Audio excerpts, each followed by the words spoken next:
In this video, we're going to learn about concentrations and dilutions, what those terms mean, and then also how to calculate for concentration of a solution, and then how to calculate to do a dilution for a solution.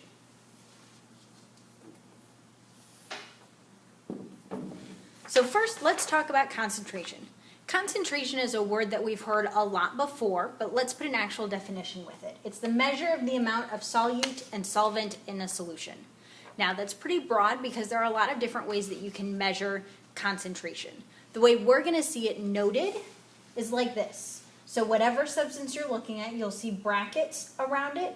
Brackets tell you concentration. So if I had brackets and then NaCl equals 4m, that would tell me that the concentration of my sodium chloride solution is 4 molar.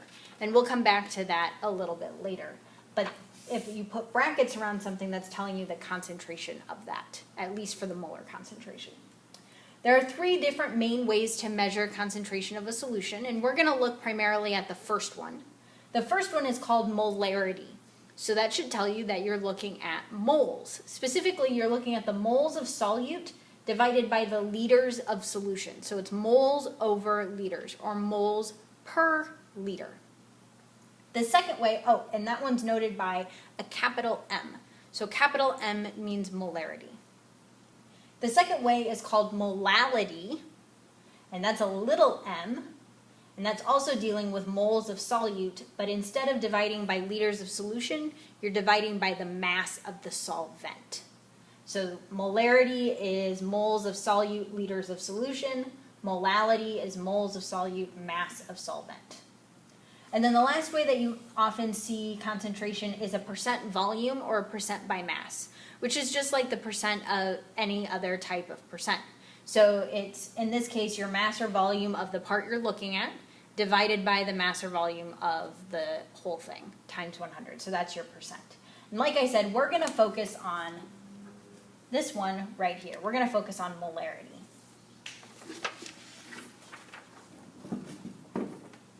So let's look at a couple of examples. So our first example says you have 3 moles of potassium iodide and 500 milliliters of water, and you want to calculate the concentration. Well, I know that my molarity is equal to moles of Ki divided by liters of H2O. Well, I already have moles of Ki, so that one's good. I have 500 milliliters of H2O, and I need that to be in liters. So I'm going to take my 500 milliliters. There are 1,000 milliliters in 1 liter, which gets me 0.5, oops, not milliliters, liters of H2O. And now my solution volume is in liters. So now we're good. So all we have to do to calculate molarity is divide. So molarity is 3 moles potassium iodide divided by 0.5 liters, which gets me 6.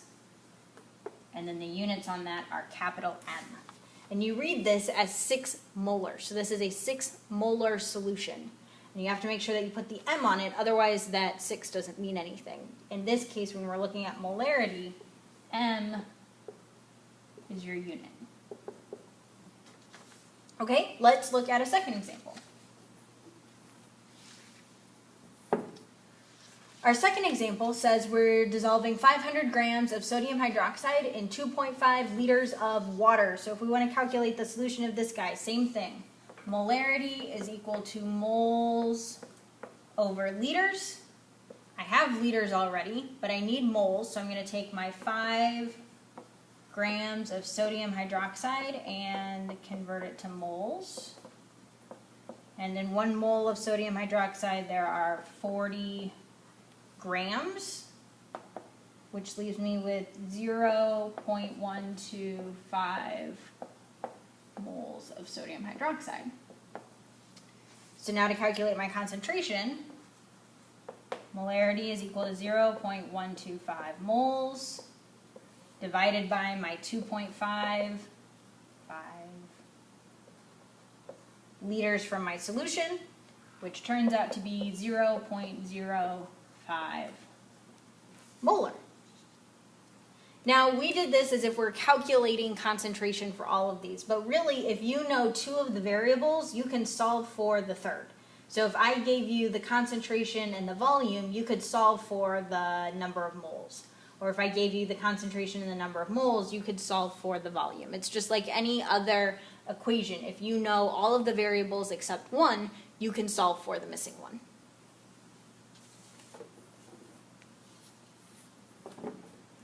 So now let's talk about a dilution. We know that when we're diluting things, we're adding solvent. We're making it less concentrated. So if we're doing a dilution, we're going from a high concentration to a low concentration. The equation for this is pretty straightforward. It's M1V1 equals M2V2. So your initial volume times, or your initial molarity times the volume is equal to the final molarity times the final volume. And really what this does is this keeps the number of moles constant. So if we look at this, molarity is really moles divided by liters. And then if we're multiplying by a volume, we're multiplying by liters. Well, these cancel out, so you're left with moles. And then same thing over here, molarity, so this would be like moles 1, volume 1. And then this would be molarity 2 times volume 2. Well, again, your volume's going to cancel. So really the whole point of this equation is to keep the total number of moles constant. All you're doing is changing the amount of total solution. So you're decreasing the number of moles in each individual liter. So really all we have to do is plug the numbers into the equation. Again, if you know 3 of the 4 variables, you can solve for the missing one. So let's put this into practice.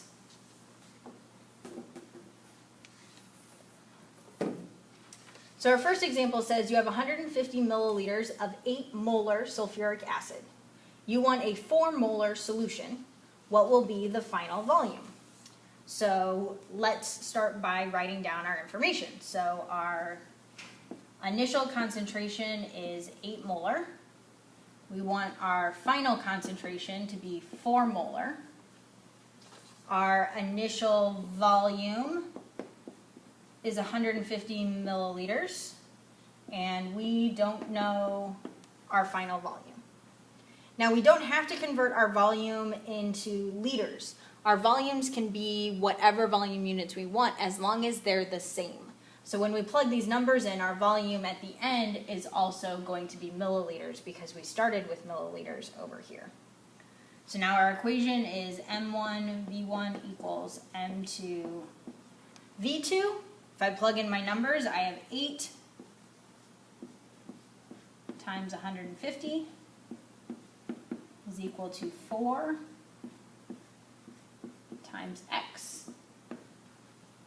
So if I divide both sides by 4, I end up with, I'm going to write it down here,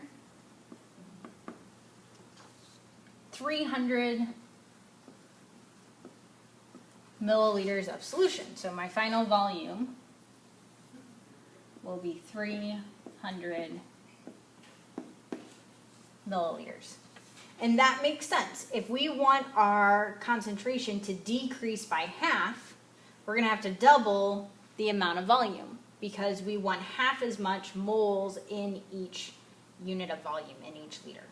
So if our concentration is going down by half, our volume is going to go up by 2. Let's look at one more example. So our second example says you want 1 liter of 2 molar acetic acid. Your starting solution has a concentration of 5 molar. How much of the concentrated acetic acid will you use? So our initial concentration is 5 molar. We don't know our initial volume. Our final concentration is 2 molar. Our final volume is 1 liter. So now let's plug it in. So we have M1V1 equals M2V2. So 5 molar times X is equal to 2 molar times 1 liter.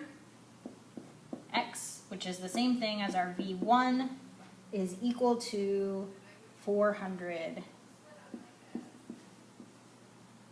Oh, nope. It's equal to 0.4 liters, because my volume unit over here was liters. So if we wanted to write that in milliliters, it's the same as 400